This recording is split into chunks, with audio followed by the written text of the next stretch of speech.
देखो एग्जाम्पल 5 है। 10 सेंटीमीटर त्रिज्या का एक वृत्त है। तो ये वृत्त बना लिया हमने 10 सेंटीमीटर त्रिज्या का, और इसमें दो जीवाएं ए बी और ए सी। देखो ए बी और ए सी का मतलब दोनों ही ए से स्टार्ट होगी। जैसे ये ए बी हो गई तो फिर ये ए सी हो गई, और दोनों ही बराबर है। तो हमें जीवा बी सी की लंबाई ज्ञात करनी है। ये लंबाई हमें ज्ञात करनी है। इसके लिए हम क्या करेंगे, इसका केंद्र ले लेंगे ओ को ए से मिला देंगे, और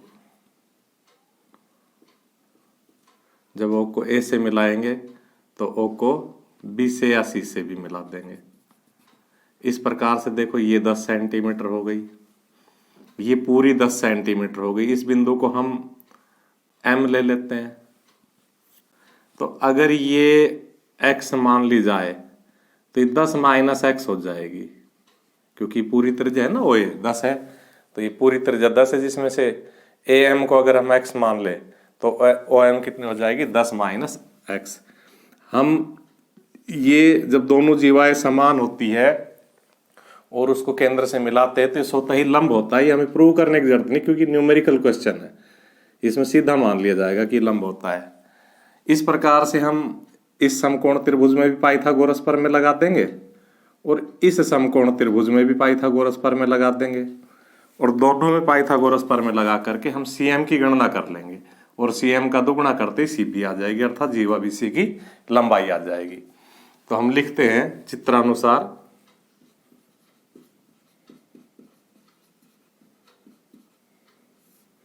ए एम बराबर एक्स माना, तो फिर ओ एम बराबर 10 माइनस एक्स, इसलिए ओ एम बराबर 10 माइनस एक्स। और अब हम पाइथागोरस प्रमेय लगाते हैं।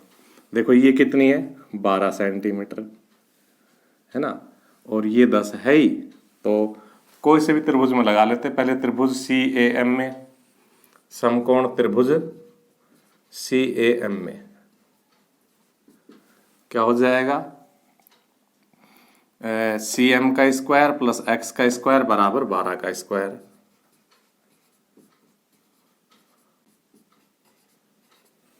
तो हम क्या करें, हम यहां से सी एम की वैल्यू कैलकुलेट कर ले। तो सी एम स्क्वायर बराबर 12 गुणा 12 144, और एक्स स्क्वायर उधर जाके घट जाएगा। अब हम इस समकोण त्रिभुज में, समकोण त्रिभुज ओ सी एम में, इसमें क्या हो, ये कर्ण है 10 का स्क्वायर बराबर लंब square C M square plus आधार स्क्वायर 10 माइनस एक्स का स्क्वायर। हम यहां से सी एम कैलकुलेट कर ले तो देखो 10 250, और ये इधर आके घटा का हो जाएगा 10 माइनस एक्स का स्क्वायर बराबर क्या हो जाएगा, सी एम स्क्वायर। और अब इस सी एम स्क्वायर का मान ऊपर से रख देंगे हम। देखो इसको हम ए माइनस बी के होल स्क्वायर खोल लेंगे, तो ध्यान रहे ब्रैकेट में ही खोल लेंगे, क्योंकि इसके बाहर माइनस है। तो ए स्क्वायर 10 250 माइनस 10 दूनी 20 एक्स 2 ए बी की जगह, और प्लस एक्स स्क्वायर। यहां बराबर सी एम स्क्वायर का मान रख देंगे 144 माइनस एक्स स्क्वायर 1 से। अब देखिए इसको कैलकुलेट करते तो 100 माइनस 100, और इस माइनस की वजह से plus 20x minus x square बराबर 144 माइनस एक्स स्क्वायर। देखो एक्स स्क्वायर से एक्स स्क्वायर कट जाएगा, दोनों पक्षों में माइनस का है, और 100 यही के कट जाएगा, 100 प्लस का है 100 माइनस का है। हमारे पास क्या आ जाएगा, 20x बराबर 144। तो x बराबर 144 बटा 20। देखो 20 का भाग देंगे 2 7 14, और 2 दूनी 4, और इस जीरो के नाम का दशमलव लग जाएगा सेंटीमीटर। जब हमारे पास x का मान आ गया तो यहां रख देंगे cm की वैल्यू आ जाएगा। तो x का मान 1 में रखने पर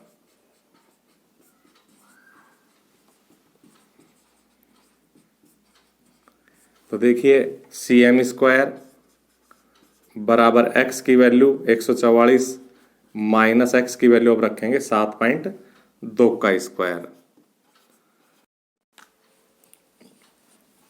7.2 का स्क्वायर मैंने कर रखा है 51.84।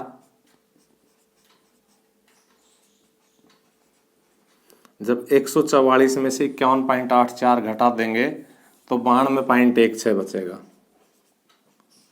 ये किसकी वैल्यू चली आ रही है? CM की, स्क्वायर की। हमें क्या चाहिए? हमें CM चाहिए। तो 92.16 का वर्गमूल निकालेंगे। हमारा वर्गमूल का टॉपिक नहीं निकाल के भी दिखा देते, सीधा 9.6 हमने पहले ही कैलकुलेट कर रखा है सेंटीमीटर। इस प्रकार CM 9.6 आ गई तो फिर CB कितनी आ जाएगी? लिखेंगे इसलिए CB बराबर 9.6 को दुगुना कर देंगे।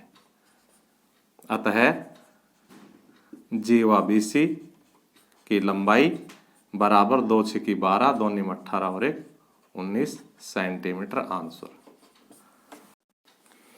एग्जाम्पल 6 देखिए, सिद्ध कीजिए वृत्त की दो जीवाओं में से बड़ी जीवा, तो देखो हमने AB बड़ी बना रखी है, केंद्र के निकट होती है, अर्थात हमसे दिया तो क्या है? AB बड़ी है CD से, दो जीवाओं में से बड़ी जीवा, तो AB बड़ी है और केंद्र के निकट होती है, अर्थात हमें सिद्ध करना OP छोटा है OQ बड़ा है, यानी कि OP छोटा है OQ से। रचना में हम क्या करेंगे? हम O को C से मिला देंगे और हम O को A से मिला देंगे। इस प्रश्नावली में सभी पर में लगभग ऐसी होती है।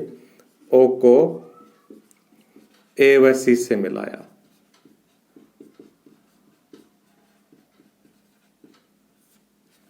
अब हम पहले तो अपनी ये तैयारी करके रख लेते हैं कि अगर पूरी AB बड़ी है पूरी CD से, तो फिर आधी AP बड़ी हो जाएगी आधी CQ से, और फिर हम इन दोनों में पाइथागोरस पर में लगाएंगे।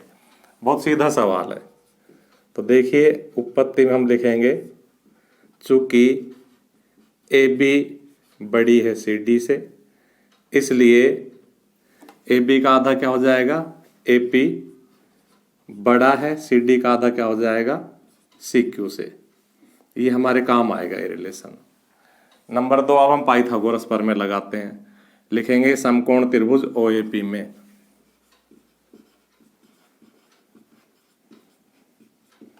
OA स्क्वायर यानी कि कर्ण स्क्वायर बराबर OP square plus AP square. ये हमारा हो गया नंबर 2। समकोण त्रिभुज OCQ में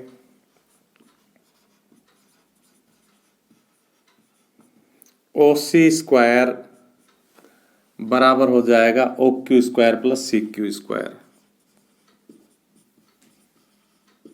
और हम जानते हैं कि OA भी त्रिज्या है OC भी त्रिज्या है, तो OC की जगह OA रख सकते हैं।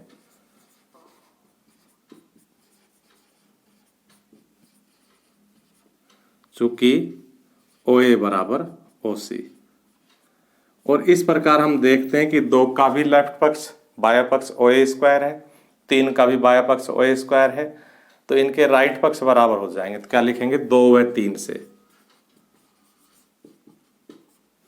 OP square plus AP square बराबर है OQ square plus CQ square. देखो AP बड़ा है CQ से, अगर हम इधर से अपनी मर्जी से AP हटा दे, इधर से अपनी मर्जी से CQ हटा दे, तो फिलहाल तो इसका OP स्क्वायर के साथ जोड़ होके और इसका OQ स्क्वायर के साथ जोड़ होके बराबर दे रहा है। लेकिन अगर हम एक पक्ष की बड़ी संख्या हटाएंगे तो बची हुई उसकी संख्या छोटी पड़ जाएगी। तो कहने का मतलब यह है OP स्क्वायर छोटा पड़ जाएगा किससे? OQ स्क्वायर से। क्यों छोटा पड़ जाएगा? क्योंकि हमने इधर बड़ी संख्या हटाई है। बड़ी संख्या क्यों हटाई है? क्योंकि एक में है AP बड़ी। कहां से हटाई है हमने? एक से AP बड़ी है CQ। तो किसी अगर दो, देखो इधर भी 2 संख्याएं जुड़ी हुई है, इधर भी 2 संख्याएं जुड़ी हुई है, इनका जोड़ आपस में बराबर है, लेकिन इधर से बड़ी संख्या हटाएंगे तो फिर इधर छोटी वाली तो बचेगी, और इधर छोटी संख्या हटाएंगे तो बड़ी वाली बचेगी। छोटी संख्या ये हटाइए CQ स्क्वायर, यानी कि ये छोटी है क्योंकि छोटी जीवा तो छोटी है, जब इधर से छोटी संख्या हटाएंगे तो बची हुई बड़ी बचेगी, क्योंकि पहले ही बराबर है दोनों जुड़ के आपस में। तो इस प्रकार से ये रिलेशन आ जाएगा। अगर हम क्या हटा देंगे, इधर से AP स्क्वायर हटा देंगे, इधर से CQ स्क्वायर हटा देंगे, तो OP स्क्वायर बड़ा छोटा हो जाएगा और OQ स्क्वायर बड़ा हो जाएगा। इंप्लाइज OP दोनों ओर का वर्गमूल निकाल दे, छोटा है OQ से, अर्थात ये जीवा नजदीक है, OP कम है, छोटी दूरी है, और यही हमें सिद्ध करना था।